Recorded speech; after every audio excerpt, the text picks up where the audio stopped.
دوستو آج کی اس ویڈیو میں ہم آپ کو بیکار عورتوں کی پہچان بتائیں گے جس میں 8 باتیں پائی جاتی ہیں، اور اس کے ساتھ ساتھ ہم آپ کو ایک چھوٹا سا واقعہ سنانا چاہتے ہیں تاکہ آپ کو سمجھنے میں آسانی ہو۔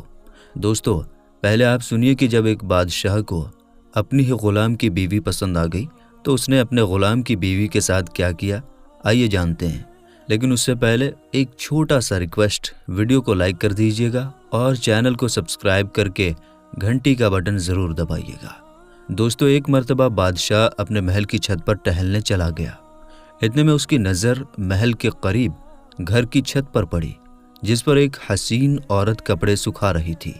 بادشاہ نے اپنی باندی کو بلا کر پوچھا، یہ کس کی بیوی ہے؟ تو باندی نے کہا کہ یہ آپ کے غلام فیروز کی بیوی ہے۔ بادشاہ نیچے اترا اور اس نے فیروز کو بلایا۔ فیروز حاضر ہوا تو بادشاہ نے کہا، فیروز ہمارا ایک کام ہے، ہمارا یہ خط فلاں ملک کے بادشاہ کو دے کر آؤ اور اس کا جواب بھی لے کر آنا۔ فیروز خط لے کر گھر آ گیا اور خط اپنے تکیے کے نیچے رکھ دیا اور سفر کا سامان تیار کیا۔ رات اپنے گھر میں گزاری اور صبح روانہ ہو گیا۔ اسے یہ بات نہیں پتہ تھی کہ بادشاہ نے اس کے ساتھ کیا چال چلی ہے۔ ادھر فیروز جیسے ہی نظروں سے اوجھل ہوا تو بادشاہ چپکے سے فیروز کے گھر پہنچا اور دھیرے سے پھر اس کے گھر کا دروازہ کھٹکھٹایا۔ فیروز کی بیوی نے پوچھا، کون ہے؟ بادشاہ نے کہا، میں بادشاہ ہوں، تمہارے شوہر کا مالک۔ اس کی بیوی نے دروازہ کھولا تو بادشاہ اندر آ کر بیٹھ گیا۔ فیروز کی بیوی نے حیران ہو کر کہا کہ بادشاہ سلامت اور ہمارے غریب خانے میں؟ تو بادشاہ نے کہا، ہاں، میں یہاں مہمان بن کر آیا ہوں۔ فیروز کی بیوی نے بادشاہ کا مطلب سمجھ کر کہا، میں اللہ کی پناہ چاہتی ہوں آپ کے اس طرح آنے سے جس میں خیر نظر نہیں آ رہی۔ بادشاہ نے غصے سے کہا، اے لڑکی، یہ تم کیا کہہ رہی ہو؟ شاید تم نے مجھے پہچانا نہیں، میں بادشاہ ہوں، تمہارے شوہر کا مالک۔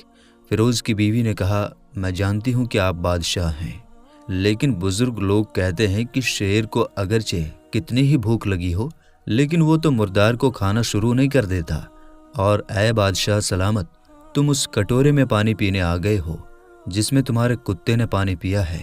بادشاہ اس عورت کی باتوں پر بڑا شرمندہ ہوا اور اس کو چھوڑ کر واپس اپنے محل آ گیا، لیکن اپنی چپل وہیں بھول گیا۔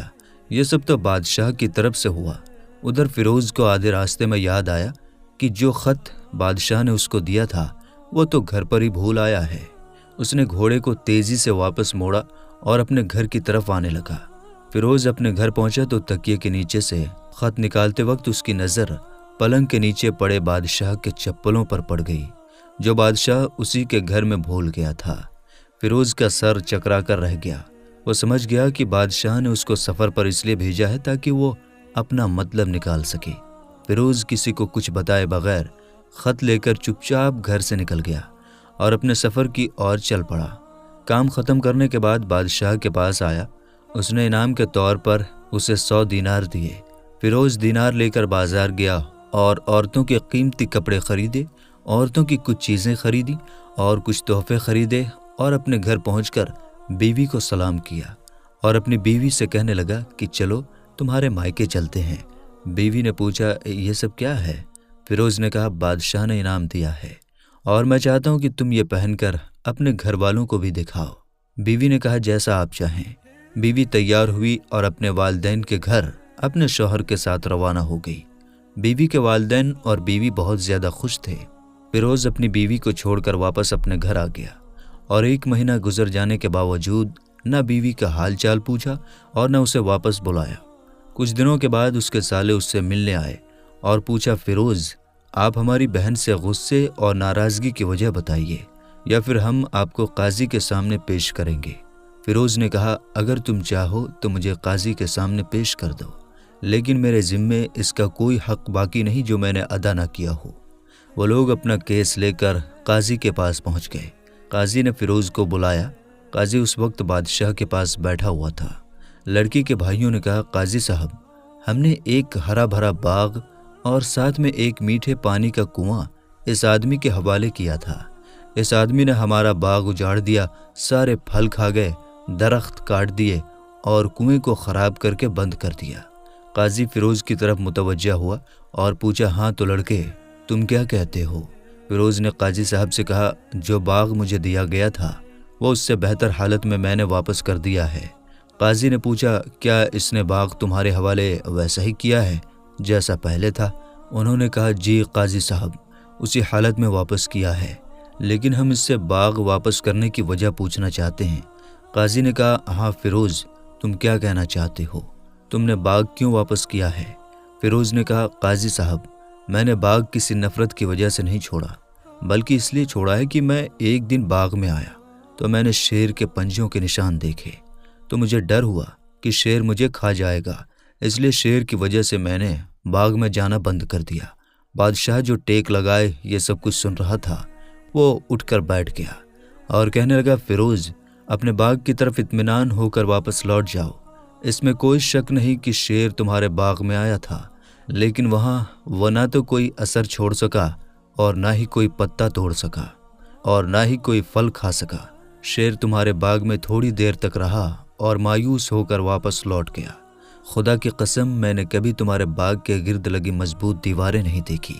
اس طرح فیروز اپنے گھر واپس لوٹ آیا اور اپنی بیوی کو اپنے پاس بلا لیا۔ نہ تو قاضی کو پتہ چلا اور نہ ہی کسی اور کو کہ ماجرا کیا تھا۔ دوستو، اب جو باتیں ہم آپ کو آگے بتانے جا رہے ہیں، اسے غور سے سنیں، سمجھیں اور زندگی بھر اسے یاد رکھنے کی کوشش کریں۔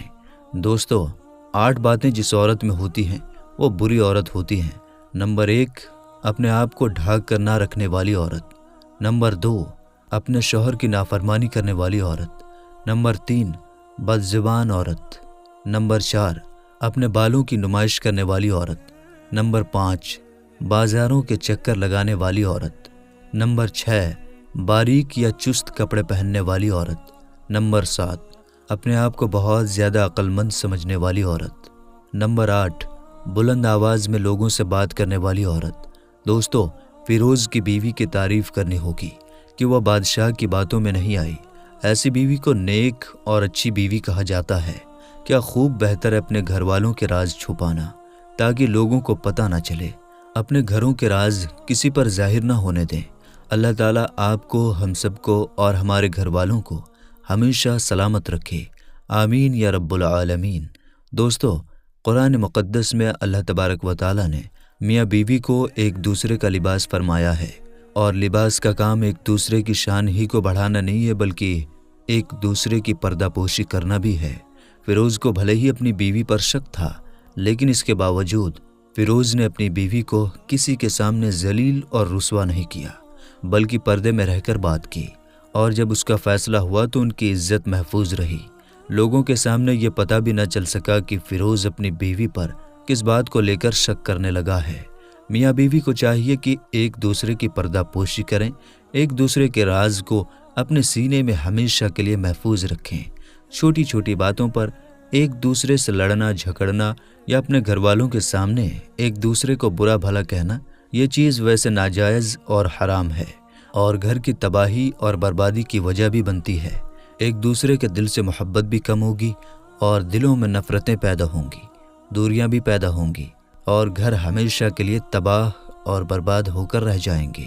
آج کی اس ویڈیو میں آپ نے کیا سیکھا، ہمیں کمنٹ باکس میں جا کر ضرور بتائیے گا۔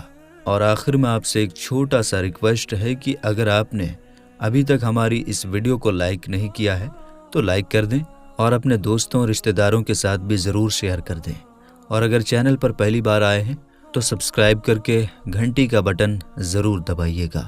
ملتے ہیں پھر ایک نئی ویڈیو کے ساتھ، تب تک کے لیے آپ اپنا اور اپنوں کا بہت زیادہ خیال رکھیے۔ السلام علیکم، اللہ حافظ۔